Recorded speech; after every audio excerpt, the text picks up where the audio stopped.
Nah, alangkah tidak masuk akalnya logika politik hukum Pak Jokowi. Berbagai praktek hukum rezim Jokowi yang tidak masuk akal sehat. Dan beberapa anak buahnya yang tidak pernah kenal lelah untuk mengambil alih kepemimpinan Partai Demokrat.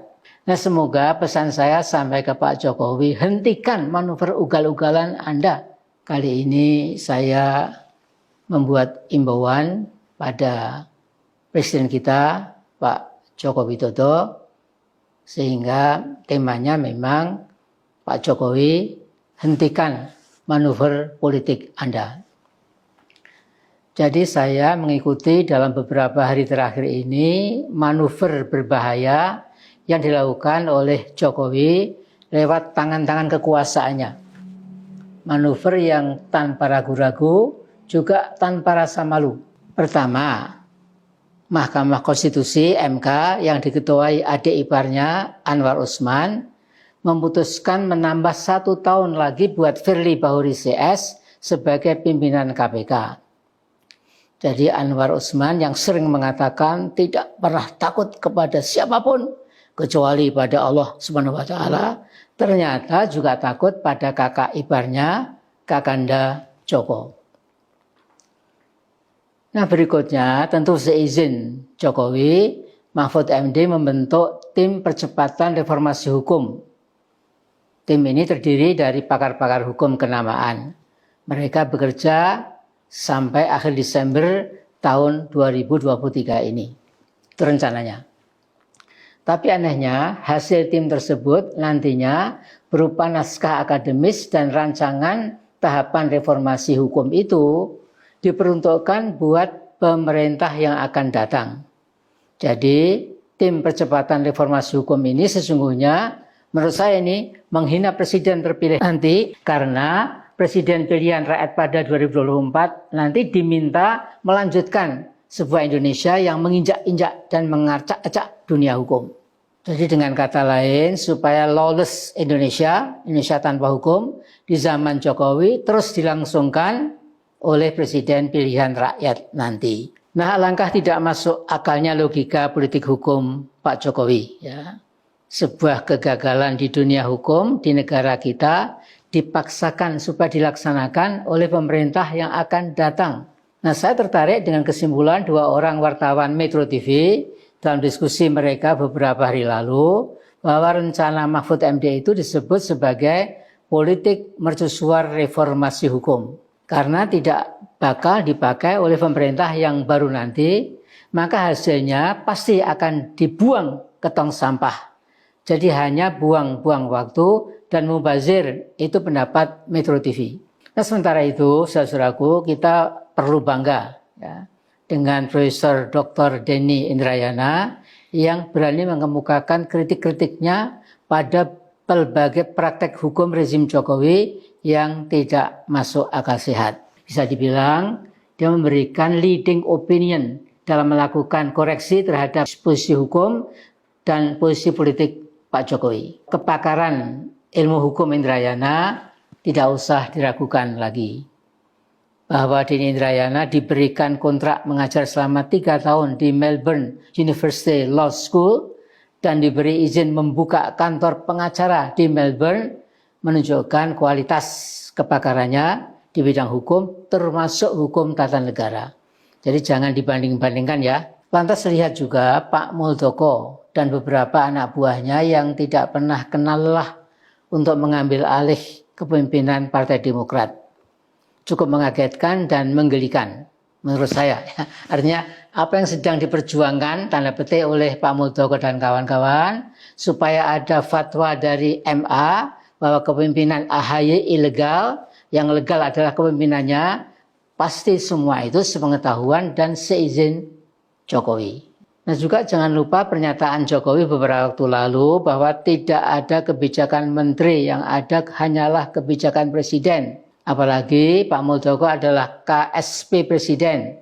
Tentu dan pasti semuanya itu atas perintah dan arahan Jokowi. Nah, mengenai Pilpres tahun 2024 nanti, di beberapa kesempatan Jokowi tegas mengatakan bahwa tidak ada yang salah kalau dia cawe-cawe mengatur kemenangan jagoannya supaya jadi presiden penerusnya.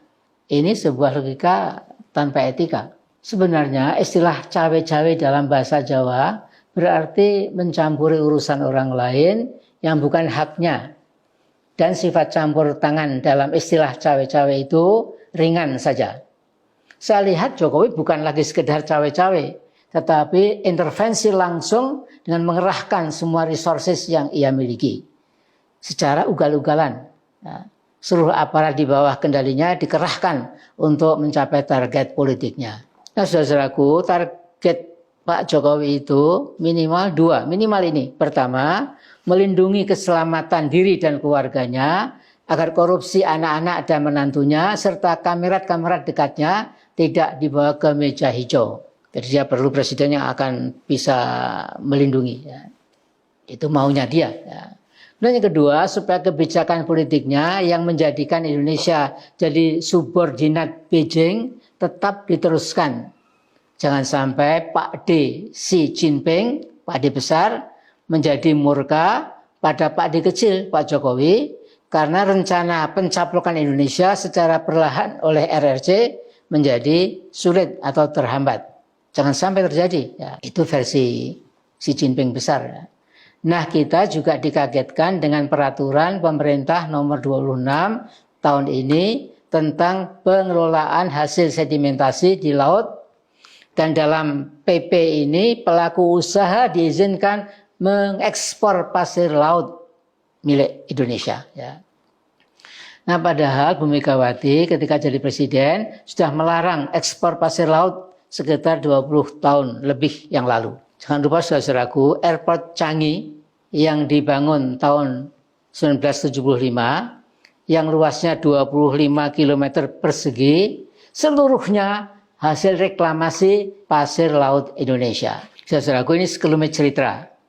Ketika saya jadi ketua MPR, saya kedatangan tamu Perdana Menteri Singapura yang ditemani Dubes Singapura di Jakarta. Ketika saya bertanya, mengapa Singapura mencuri pasir laut Indonesia dengan menggunakan puluhan dredgers sepanjang siang dan malam, nasi Perdana Menteri Singapura itu mengatakan bahwa Singapura tidak mencuri, tetapi membeli pasir laut dari pasar bebas. Kemudian saya mengatakan bahwa Anda kan tahu bahwa pasir yang Anda beli di pasar bebas itu kan hasil curian dari pasir laut Indonesia.